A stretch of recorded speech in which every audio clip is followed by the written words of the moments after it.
We are told the Renaissance was a time of light, a rebirth of art, science, and human potential. This is a comfortable lie. We are sold a narrative of genius, but this narrative is a forgery. We are shown the marble skin of David, but we are encouraged to ignore the blood that slicked the cobblestones beneath him. We are taught about the genius of Florence, but not the paranoia, the poison, and the political rot that funded it. The 15th century in Italy was not just a rebirth. It was a pressure cooker, a political nightmare waiting to happen. And from the ashes of this nightmare, a manual was written, a dark manuscript, a guide on how power truly works. To understand the manual, you must first understand the laboratory. In 1490, Italy was not a nation. It was a viper's nest, a fractured map of rival city-states: Florence, Venice, Milan, Naples, and the Papal States in Rome. They were locked in a perpetual Cold War, governed by families whose names we now see on museums: the Medici bankers in Florence, the Sforza dynasty in Milan, the Borgia family climbing its way to the Papal States in Rome. Their alliances were as fragile as spun glass, their treaties written in ink that vanished with the next season. Their wars were fought by paid mercenaries, the condottieri, who were famous for switching sides for a higher price. This relentless competition fueled the art, yes. It pushed Brunelleschi to raise his impossible dome. It paid for Botticelli's Spring. But that same competition bred a generation of ambitious, paranoid, and utterly ruthless rulers. They had built a paradise of art on a foundation of political quicksand. And all it would take was one spark to set the entire peninsula ablaze. The spark came not from an enemy, but from an invitation. This is our first legend, Ludovico Sforza, the Moor, the calculating regent of Milan. Ludovico was a usurper. He ruled in the name of his frail nephew, but in reality, he held all the power. And he had a local problem. His nephew's wife was the granddaughter of the King of Naples, who was threatening to intervene and restore the rightful duke. Ludovico, in a moment of brilliant, suicidal paranoia, made a calculation. To counter the threat from Naples, he would invite a bigger threat.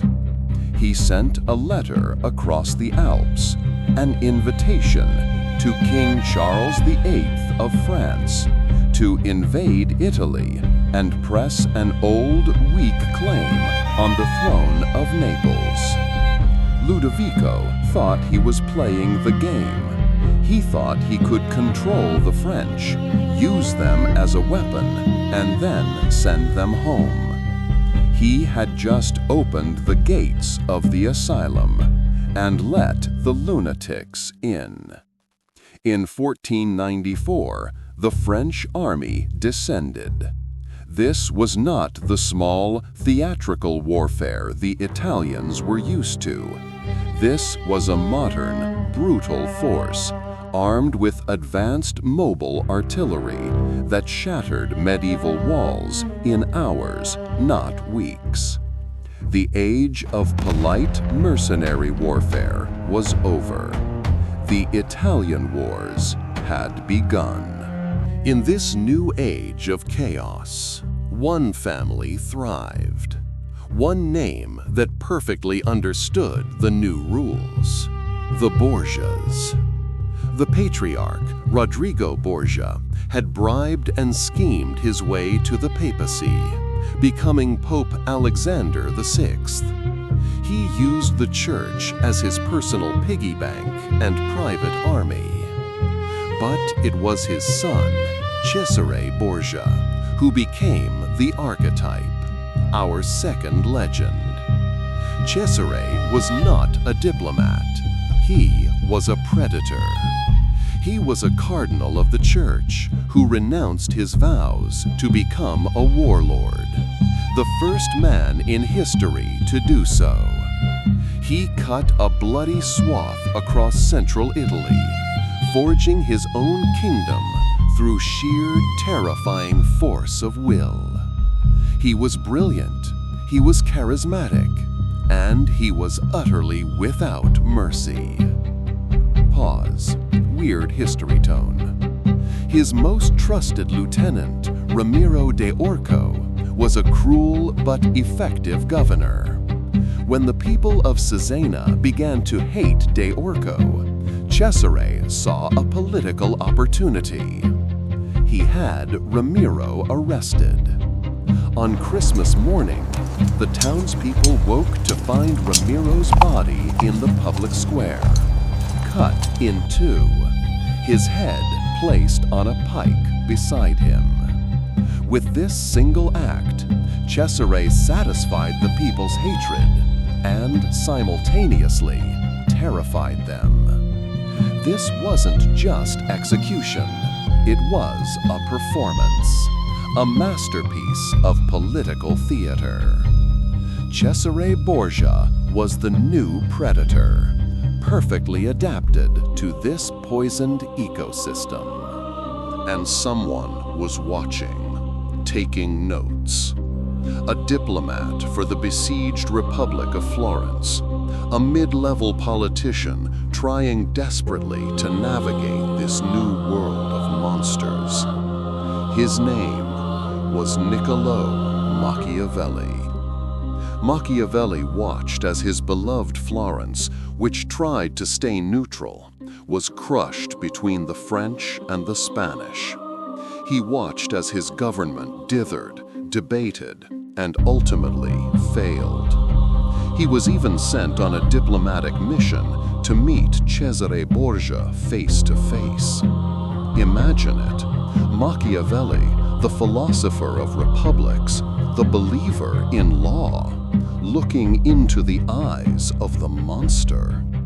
And he wasn't just We must horrified. act now, He was before it's too fascinated. late. He saw in Borgia's singular, brutal efficiency a terrible, terrifying effectiveness. While Florence debated, Borgia acted. While Florence preached morality, Borgia won. Machiavelli was observing the pattern. When the French left and the Spanish arrived, Florence's government collapsed. The Medici family, backed by Spanish arms, returned to power. And Machiavelli lost everything. He was accused of conspiracy against the new regime. He was arrested, subjected to the strappado, his arms dislocated as he was hung by his wrists, tortured, and permanently exiled from his city. His life's work, his city, was gone. He was a political failure. It was from this ruin, from this dark archive of his own failure, that he wrote his manual, a short, explosive book. He dedicated it to the very family that had tortured him, the Medici. It was not a work of philosophy. It was a job application. It was an autopsy report. He was screaming at his new rulers, "Wake up! The world you knew is gone. You are trying to rule with morality and prayer. This is what I saw. This is what works. It is better to be feared than loved. A prince must learn how not to be good. The ends justify the means. These were not theories. These were observations, scraped from the battlefield of a political laboratory that was on fire. The Italian wars would rage for another 60 years, long after Borgia and Machiavelli were dead. They'd leave Italy a fractured, broken pawn in the hands of foreign kings. The Renaissance, that brilliant light, was snuffed out by the very ambitions it had unleashed. But its true legacy was this book, this unfiltered code of power. Today, we call leaders Machiavellian as an insult. We pretend to be shocked by this cold logic. But Machiavelli, he was just the investigator. He was the one brave enough or broken enough to write down the rules of the game he saw everyone else playing. As a temporal resident, we observe the patterns, the echoes, and this pattern of ambition, fear, and power has never gone away. 500 years later, has anything really changed?